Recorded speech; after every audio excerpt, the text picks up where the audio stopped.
आपुला तो एक देव करुणी घ्यावा, आपुला तो एक देव करुणी घ्यावा, तेने विना जीवा सुख नोहे। हेरती माई के दुःखाची जनती, नाही आदि अंती अवसान। अविनाश करी आपुली आईसे, अविनाश करी आपुली आईसे, लावी मना पिसे गोविंदाचे।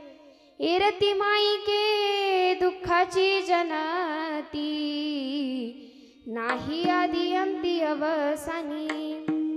तुका म्हणे ऐका मरणाची सरे, तुका म्हणे ऐका मरणाची सरे, उत्तमाची उरे कीर्ती मागे।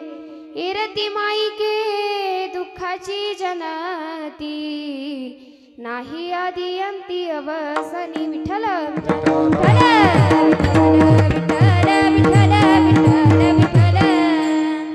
समचरण सरोजम सांद्र नीलाबुदाभं, जगनहित पाणी मंडनं मंडनाना। तरुण तुलसी माला कंदरं कंजनेत्रं, सदैव धवलहासं विठ्ठलं चिन्तयामि। पांडुरंगाकारो प्रतमनमन, पांडुरंगाकारो प्रतमनमन, पांडुरंगाकारो प्रतमनमन, पांडुरंगाकारो प्रतमनमन, पांडुरंगाकारो प्रथम नमन, दुसरे चरण संतांची या, त्यांच्या कृपादाने कथेचा विस्तारू। बाबाजी सद्गुरु दास तुका, योंत प्रविशम वाच मिमां प्रसुत्ता, संजीवयत खिल शक्तिधर स्वधाम्ना। अन्य उच्च हस्तचरणा श्रवणत्वगादिं, प्राणानमो भगवते पुरुषाय तुभ्यं। जय जय श्री राधा रमण, जय जय नवल किशोर, जय गोपी चित्तचोर प्रभु, जय जय माखन चोर। कलावज्ञ जीवो धरार्थावतारं, कलांकांक तेजो धिकामो दिवक्त्रं। कलानीशवादा पनोदार दक्षं, समाधिस्थमूर्तिं भजे ज्ञानदेवं। नमो ज्ञानेश्वरा, ओम नमो ज्ञानेश्वरा, ओम नमो ज्ञानेश्वरा, ओम नमो ज्ञानेश्वरा, ओम नमो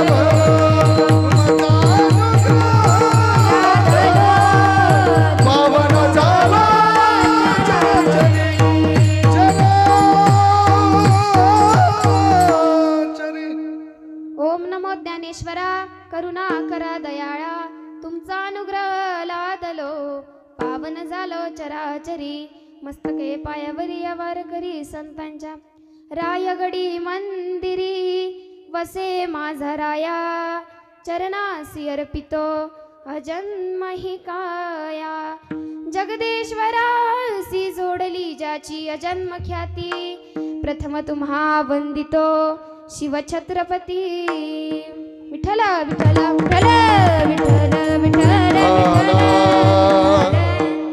आपुला तो एक देव करून घ्यावा आपुला तो एक देव करून घ्यावा तेने विना जीवा सुख नोहे हेरती माईके दुःखाची जनती नाही आदी अंती अवसानी विठ्ठल विठ्ठल विठ्ठल विठ्ठल विठ्ठल विठ्ठल प्रस्तुत प्राप्त प्रसंगी प्राप्त स्थळी प्राप्त वेळी कीर्तन रूपी सेवेकरता निवडलेला अभंग महान भगवत भक्त देहू निवासी श्री संत तुकोबाराया यांचा अवघ्या 4 चरणाचा सर्वांच्या पाठातील परिचयातील गोड आणि चिंतनीय अभंग आज कीर्तन रूपी सेवेकरता निवडला विठ्ठल विठ्ठल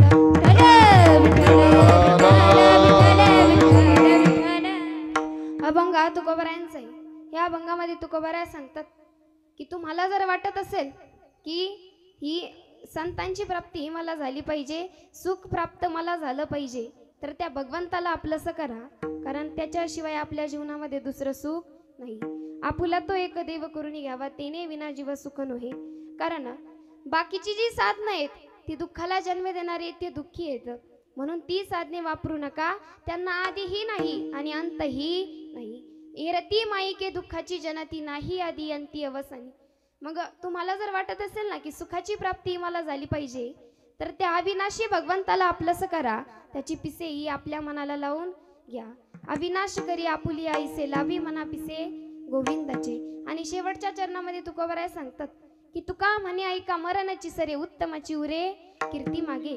की त्या भगवंताचं नामस्मरण जर आपण केलं तर आपण हे जग सोडून गेल्याच्या नंतर आपली उत्तम कीर्ती काय जगामध्ये शिल्लक राहील. हा झाला अभंगाचा सरळ सरळ भावार्थ. तुमच्या भाषेत सांगायचं झालं तर ठळक ठळक बातम्या. आता भावार्थ बघितला म्हटले अर्ध कीर्तन समजल्यासारखे म्हणजे तुम्ही झोपले तरी काय हरकत नाही. जाताना उठून जाईन मी तुम्हाला विठ्ठल विठ्ठल विठ्ठल विठ्ठल विठ्ठल. अभंगाकडे वळण्यापूर्वी अल्पसा पर्याय द्यायचा तो म्हणजे असा की आज या ठिकाणी आपल्याला सर्वांना अज्ञात आहे की आज या ठिकाणी स्वर्गवासी कडूबाई यशवंतराव मरकड यांचं प्रथम पुण्यस्मरण या निमित्त आपण इथं जमलेलो आहे. बघा ज्या वेळेस एखादा जीव आत्मा आपल्यामधून निघून जातो त्यावेळेस त्या परिवारावरती अत्यंत दुःखाचा डोंगर कोसळलेला असतो. त्यांच्या मागे त्यांचा परिवार देखील आहे. भाऊसाहेब यशवंत मरकड मुलगा, अनुसया मच्छिंद्र निमसे मुलगी, संतोष भाऊसाहेब मरकड नातू, सुनील यशवंत मरकड मुलगा, मंदामोहन लोकरे मुलगी, योगेश सुनील मरकड नातू.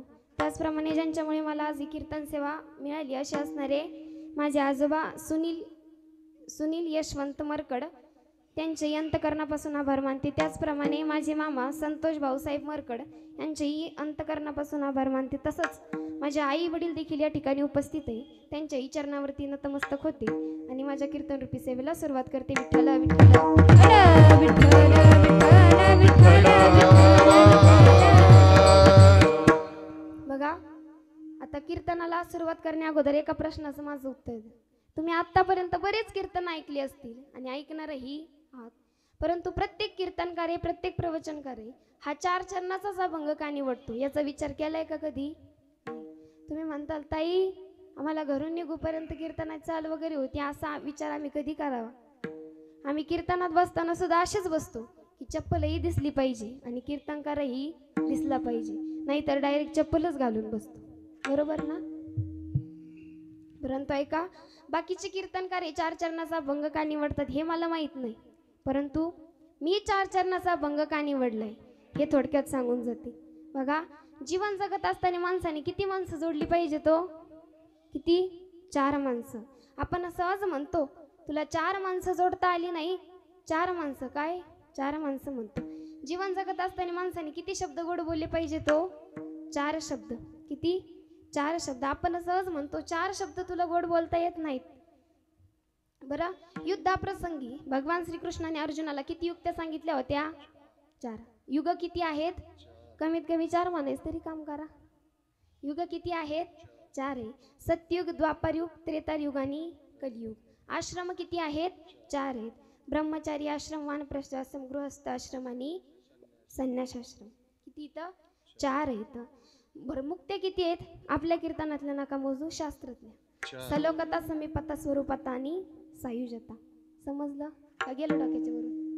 सरळ, साध्या आणि सोप्या भाषेत सांगते की मेल्याच्या नंतर उचलायला माणसं किती असतात? 4. म्हणजे माणसाच्या जीवनामध्ये 4 शब्दाला अनन्य महत्व प्राप्त झाले. म्हणून मी आज 4 चरणाचा भंग निवडला. विठ्ठल विठ्ठल विठ्ठल विठ्ठल. बघा तुम्ही, आम्ही या मृत्यू लोकामध्ये जन्माला आलो. मृत्यू लोकामध्ये जन्माला आलो म्हणजे प्रत्येकाचं मरण हे निश्चित आहे. देह जाईल जाईल त्याची काळोबा खाईल. अरे देह जाईन जाईन,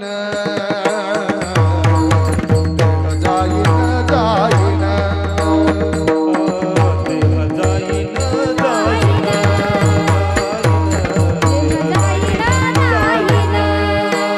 यास काळोबा खाईन, यास काळोबा खाईन. अरे नो मजसी दगडा, अरे नो मजसी दगडा.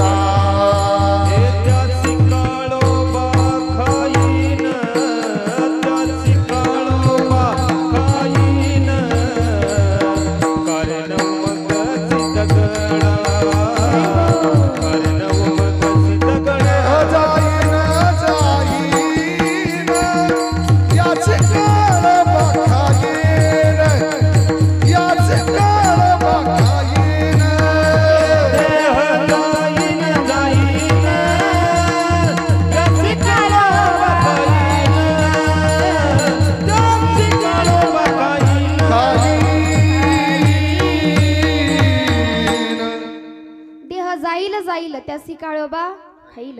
किंवा नाशिवंत देह जाणार सकळ, आयुष्य खातो काळ सावधान. तो काळ आपल्यावरती टपून बसलेला आहे. तो घडी घडी काळ आपली वाट पाहतोय. घडी घडी काळ वाट याची पाहे, अजून किती आहे अवकाश. या मृत्यू लोकामध्ये जन्माला आलं म्हणजे प्रत्येक जण जाणार आहे. इथं कोणी राहण्याकरता आलं नाही. मी तर म्हणते माझ्या सकट प्रत्येकाला 7 दिवसात मारायचे. आता तुम्ही म्हणताल ताई कीर्तनाला आलात का मारायला? तर तसं नाही, जे सत्य आहे ते तुमच्या समोर मांडते. बघा, रविवारी जन्म झाला, सोमवारी मोठा झाला, मंगळवारी लग्न झालं, बुधवारी मुलगा झाला, गुरुवारी म्हातारा झाला, शुक्रवारी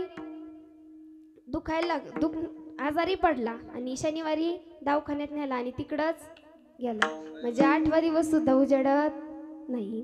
बघा, माणूस ज्या वेळेस जन्माला येतो ना त्यावेळेस त्याच्या कपाळावरती त्याचा मृत्यूचा शिक्का हा मार्तब होत असतो. जसं एखादी कंपनी एखादं प्रोडक्ट निर्माण करते आणि त्याला बाजारात पाठवण्याच्या अगोदर त्याची एक्सपायरी डेट म्हणजेच अंतिम तारीख ठरवते आणि त्यानंतर त्याला बाजारामध्ये पाठवते. तसं भगवंत रूपी कंपनीने मनुष्यरूपी प्रोडक्ट निर्माण केलं आणि त्याला बाजारात म्हणजेच पृथ्वी तलावरात पाठवण्याच्या अगोदर त्याची अंतिम तारीख एक्सपायरी डेट म्हणजेच त्याच्या मृत्यूची तारीख ठरवते आणि त्यानंतर त्याला बाजारामध्ये पाठवते. विठ्ठल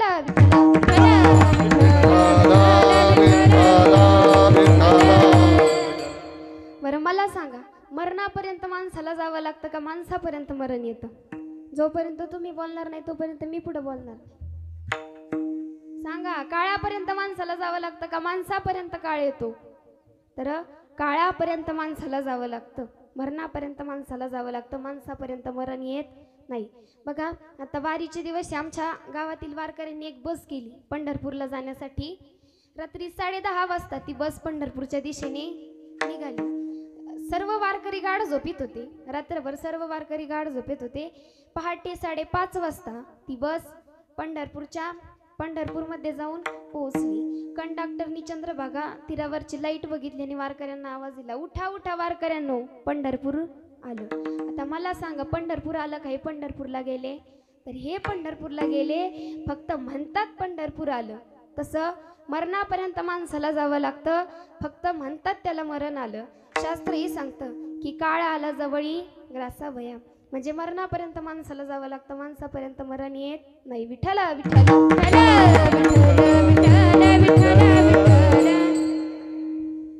मरणापर्यंत माणसाला जावं लागतं, माणसापर्यंत मरण येत नाही. बघा, ज्या वेळेस आपला अंतविधी होतो, ज्या वेळेस आपण गतप्राण होतो, त्या दिवशी अंतविधी हा एक विधी असतो आणि त्यानंतर दशक्रिया विधी हा एक विधी असतो आणि त्यानंतर 13वा एक विधी असतो. 10वा जो आहे तो अलीकडे आला पलीकडे घेतला तरी चालतो. 13वा आहे तो अलीकडे घेतला पलीकडे केला तरीही चालतो. परंतु जे वर्ष श्राद्ध आहे ते कधी ऐकले का तुम्ही? 5 महिन्यात घातलं, 6 महिन्यात घातलं किंवा 10 महिन्यात करून टाकलं? तर तसं नाही. बघा, मृत्यूचा प्रवास आपल्याला बघायचा आहे. बघा, जे आपण लगेच म्हणतो की 10वा झाला मुक्त आत्मा मुक्त झाला असेल, तर नाही. परंतु ऐका, 13वा झाल्याच्या नंतर तो असणारा जीवात्मा त्याचा प्रवास चालू होतो. 13व्याच्या दिवशी तो भोजन करतो, पोटभर भोजन करतो आणि निघतो. त्याचा प्रवास हा सुरू होतो. त्याला प्रवास करत असताना 13वा झाल्याच्या नंतर वैतरणी नावाची एक नदी लागती. त्या वैतरणी नावाच्या नदीत पाणी असतं का हो? तर नाही. हाड मलमूत्राने भरलेली ती नदी असते. ती नदी ही त्या आत्म्याला बुडत बुडत पार करावी लागते. त्या नदीमध्ये एक कामधेनू नावाची गाय असते. ती कामधेनू नावाची गाय आपल्याला मदत करते. पण ती कामधेनू नावाची गाय अशा व्यक्तीला मदत करते ज्याने जीवनामध्ये गोमातेची सेवा केली, गोदान केले, अशाच व्यक्तीला ती मदत करते. नाहीतर ज्याने जीवनामध्ये कधी गोदान केलं नाही, गोमातेची सेवा केली नाही, त्याला ती नदी बुडत बुडत पार करावी लागते. आवाज द्या. बुडत बुडत पार करावी लागते. त्या वैतरणी नावाच्या नदी पार करत असताना किती दिवस लागतात? तर 48 दिवस त्या आत्म्याला लागतात. पहिले 13 अधिक 48 किती झाले? 61 दिवस झाले. आता कुठेच प्रवास नाही. आता त्या आत्म्याला प्रवास करायचा आहे, स्वर्गद्वारापर्यंत जायचं आहे.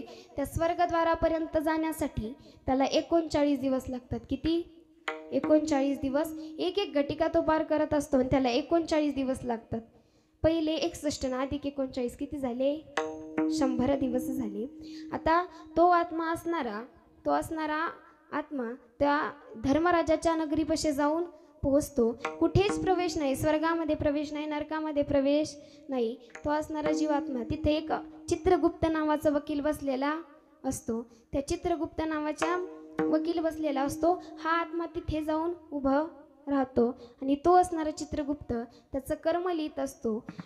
जन्मापासून मरेपर्यंत किती वाईट कामं केली, किती चांगली कामं केली, तो चित्रगुप्त लिहित असतो. आता तो चित्रगुप्त त्याची ते लिखाण झाल्याच्या नंतर ती फाईल त्या आत्म्याच्या हातामध्ये देतो. तो असणारा आत्मा ती फाईल घेतो आणि धर्मराजाकडे जातो. धर्मराजा सुंदर असा सिंहासनावरती बसलेला धर्मराजा असतो. त्याच्या हातामध्ये ती फाईल देतो आणि ती फाईल दिल्याच्या नंतर आपल्या जीवनामध्ये 5 साक्षीदार तिथे बोलवले जातात. एक चंद्र, सूर्य, गणपती बाप्पा आणि धरणी माता यांना बोलवलं जातं आणि त्यानंतर त्या आत्म्याचा निकाल लागतो. तो आत्मा कालच्या दिवशी त्या धर्मराजाच्या नगरीमध्ये पोहोचला असेल, त्याला तिथपर्यंत जाण्यासाठी 64 दिवस लागतात. पहिले 100 अधिक 64 किती झाले? पहिले 100 अधिक 264 किती झाले? 364 दिवस त्याला लागतात. म्हणजे आज करेक्ट 12 वाजता त्या आत्म्याचा निकाल लागतो की हा पुण्य आत्मा आहे का पाप आत्मा आहे, याला स्वर्गामध्ये पाठवायचंय का नरकामध्ये पाठवायचंय की परत मनुष्य जन्माला पाठवायचंय. मग भगवंताने दिलेली ही शेवटची संधी की आपल्या आई वडिलांसाठी जर काही करायचं असेल तर ती भगवंताने दिलेली शेवटची संधी, तो म्हणजे आजचा दिवस. विठ्ठला विठ्ठला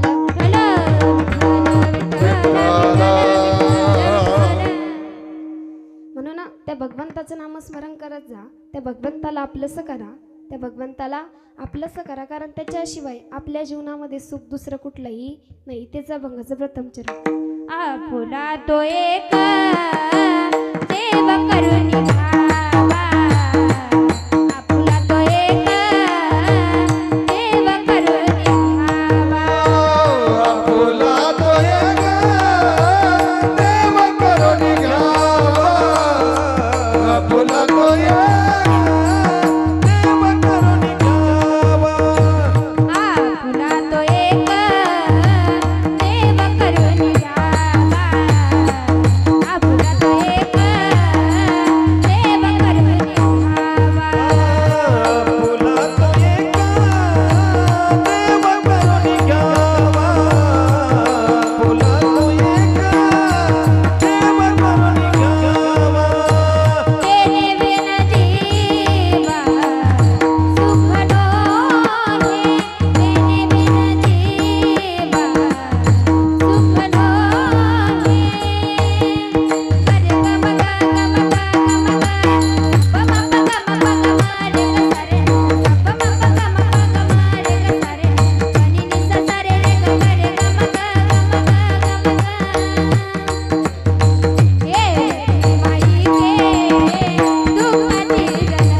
आपुला तो एक देव करून घ्यावा, तेने विना जीवा सुख नो हे.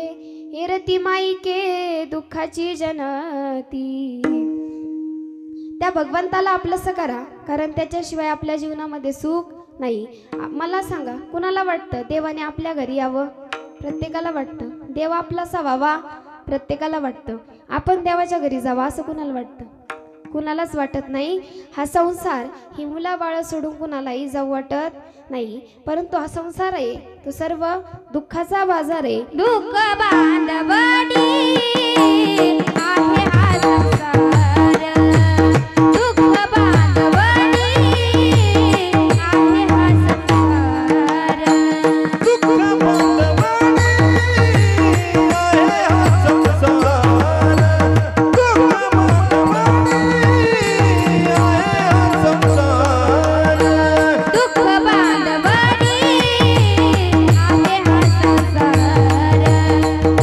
बांधवडी आहे हा संसार. दुःख बांधवडी आहे हा संसार. दुःख बांधवणी आहे हा संसार. दुःख बांधवणी आहे हा संसार. सुखाचा विचार नाही येते. सुखाचा विचार नाही येते. दुःख बांधवडी आहे हा संसार.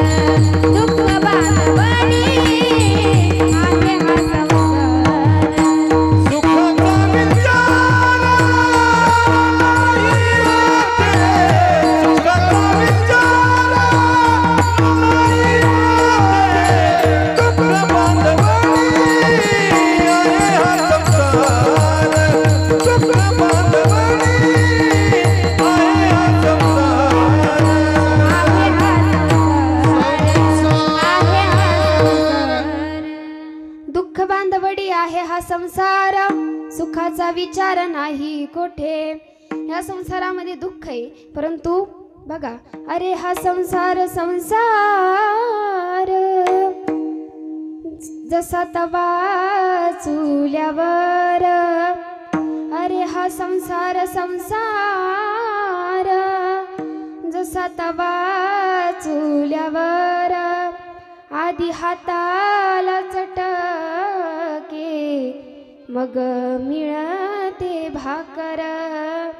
अरे हा संसार संसार जसा दुःखाचा बाजार. येथे दुःखाला होकार, येथे सुखाला नकार. म्हणजे हा दुःखाने बांधलेला संसार आहे, याच्यामध्ये सुख थोडंही नाही. म्हणून त्या भगवंताचं नामस्मरण करा आणि कर्म हे जीवनामध्ये चांगलं करा. कारण एकदा का कर्म वसुलीला आलं तिथं कोणाचाही वशिला चालत नाही. विठ्ठला विठ्ठला विठ्ठल विठ्ठल विठ्ठल. बघा, एकदा जंगलामध्ये दशरथ राजा शिकार करण्याकरता गेला. शिकार करत असताना त्याचा चुकून बाण हा श्रावण बाळाला लागला. श्रावण बाळाला बाण लागल्याच्या नंतर दशरथ राजाने तिथं जाऊन बघितलं. त्यावेळेस तिथं जमिनीवरती श्रावण बाळ हा पडला होता. त्यावेळेस त्याच्या हातामध्ये घागर होती.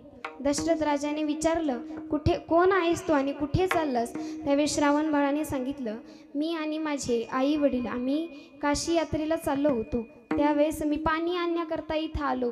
मग तुम्ही एक काम करा, मी राहू शकत नाही, परंतु ही घागर घ्या आणि माझ्या आई वडिलांना पाणी नेऊन द्या. तो ठीक आहे म्हटला आणि ती घागर घेतली, पाणी घेऊन गेला आणि त्या श्रावण बाळाच्या आईच्या हातामध्ये दिली. आणि हातामध्ये दिल्याच्या नंतर दशरथ राजा हा काहीच बोलत नव्हता. त्यावेळेस श्रावण बाळाची आई म्हटली की कोण आहेस तू आणि आमचा मुलगा कुठे आहे? त्यावेळेस दशरथ राजा म्हटला की तुमच्या मुलाचा माझ्या हातून त्याला बाण लागला आणि तो तिथंच गतप्राण झाला. त्यावेळेस श्रावण बाळाच्या आई वडील म्हटले की आज आम्ही इथंच प्राणत्याग करतोय, पण एक लक्षात ठेव दशरथा, जसं तू आमच्या मुलांना माझ्या मुलाला मारलंय ना, जसं आम्ही पुत्र म्हणून प्राणत्याग करतोय ना, उद्या तुलाही तसंच मरण येईल.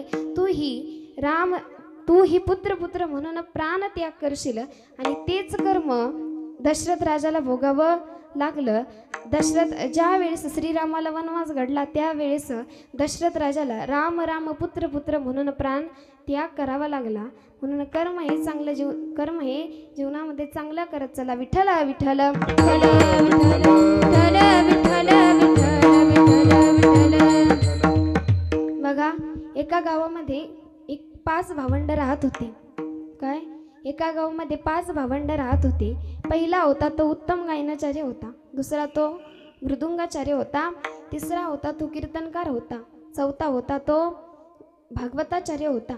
परंतु जो 5वा होता तो देव धर्म माता पिता यांना कुणालाच मानत नव्हता. तो कुणालाच मानत नव्हता. त्यावेळेस त्या 5ही भावंड मोठी होऊ लागले. त्यांच्या वडिलांनी 5ही भावंडाचं लग्न करून दिलं. परंतु भावाभावाचं पटत असतं, जावाजावाचं नाही. त्याने 5ही त्या 5ही मुलांच्या वाटण्या करून दिल्या त्यांच्या बापाने. पहिला जो होता त्याने आपल्या बांधाची भांडण होऊ नये म्हणून काय केलं, आपल्या बांधाच्या साईडनी चिकूची झाडं लावली. दुसरा होता त्याने पेरूची झाडं लावली. तिसरा होता त्याने नारळाची झाडं लावली. चौथा होता त्याने ऊसाची झाडं लावली. आणि जो 5वा होता त्याने विचार केला की मी यांच्यापेक्षा सगळ्यांपेक्षा वेगळं करणार. त्याने 10 दिवस विचार केला, 20 दिवस विचार केला, महिनाभर विचार केला. आणि झाडं कशाची आणली? येड्या बाबळीची. ती येड्या बाबळीची झाडं आणली आणि ती लावून दिली बांधाच्या कडेने. का? कारण याची जी काठी आहे ती कुठं पडावी? माझ्या भावाच्या शेतात पडावी.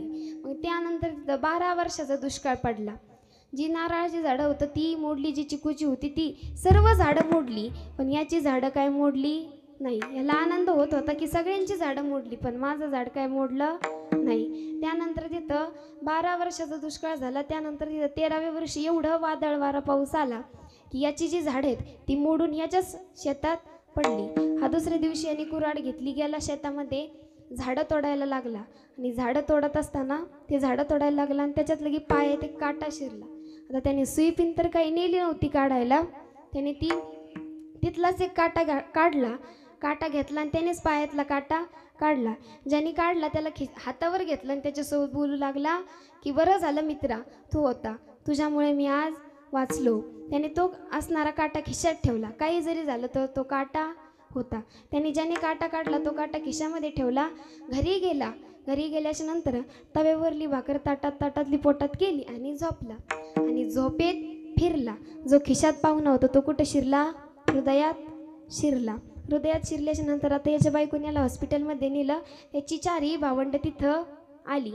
त्या डॉक्टरांनी सांगितलं की याच्या जर हृदयाचा काटा काढायचा असेल तर 1 लाख रुपये खर्च येईल. याची 4ही भावंड ती म्हटली 1 काय 2 लाख रुपये येऊ द्या, पण याचा काटा काढा. आता तुमच्या मनात जो काटा आला तुम्ही कीर्तनात सांगितलंच नाही, विठ्ठल विठ्ठल. म्हणून कर्म चांगलं करत चला, कारण कर्मे दशरथ वियोगी मेला, कर्मे श्रीराम केले कर्म झाले त्याची भोगा. केले कर्म झाले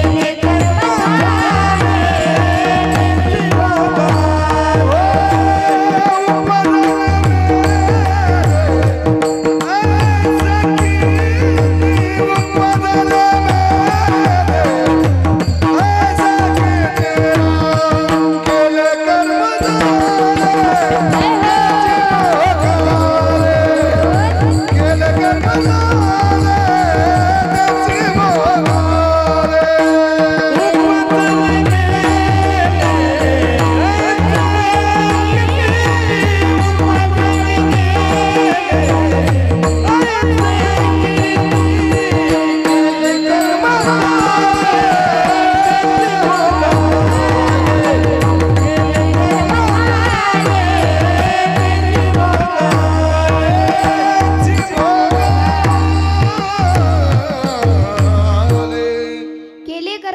त्याची भोगा आले उपजले मेले ऐसे किती.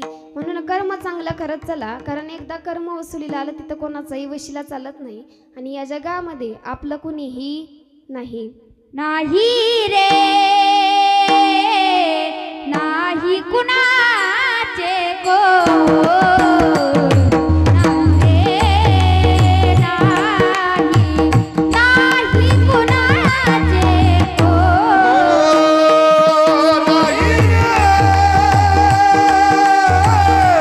नाही कुणाचे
कोणी नाही कुणाचे कोणी अंती जाशील एकला प्राण्या माझे माझे म्हणून ह्या जगामध्ये कोणी कुणाचं नाही.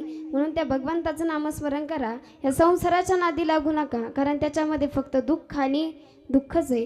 त्याला आदिही नाही आणि अंतही नाही. हेच अभंगाचं दुसरं चित्र. रती माई के दुःखाची जनती रती माई के दुःखाची जनती रती माई के दुःखाची जनती रती माई के दुःखाची जनती माई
नाही आधी अंती अवसानी.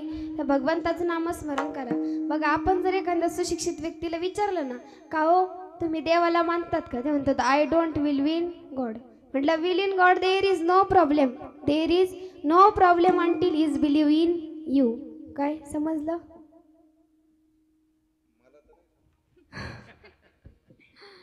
की या ठिकाणी तुम्ही देवाला माना अथवा नका मानू, परंतु या ठिकाणी तुम्ही देवाला माना अथवा नका मानू, परंतु ज्या दिवशी देव तुम्हाला मानणार नाही त्या दिवशी तुमचा कारभार आटपला म्हणून समजा.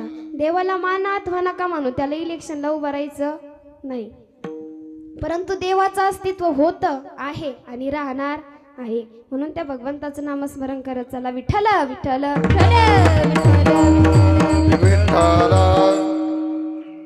त्या भगवंताचं नामस्मरण आपल्याला करायचंय. सर्वांनी एकदा वरती हात घ्या. निवृत्ती राया निवृत्ती राया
हात वरती घ्या. तलवारकरी संप्रदायाचे नियमाप्रमाणे भजन घ्यायचं.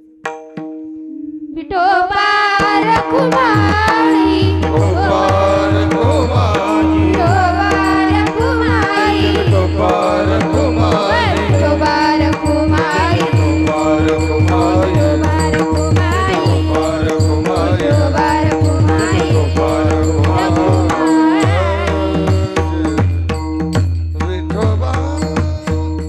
हात वरती घ्यायचे. सगळ्यांना सांगावं लागतं पण खाली घ्यायची कुणालाच नाही. असो माझ्या अंतकरणातला भाव तुम्ही ओळखला.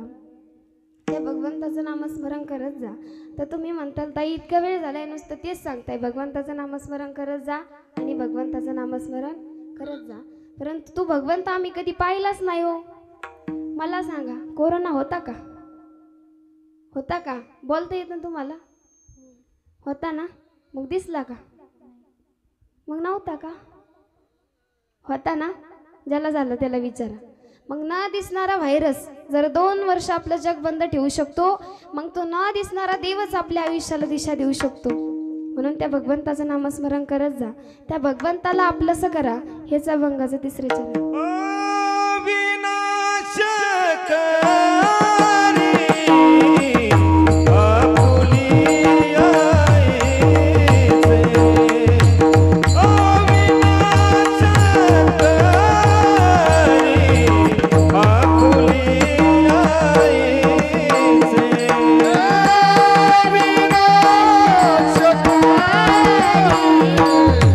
Apoli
लावी मना पिसे गोविंदाचे हे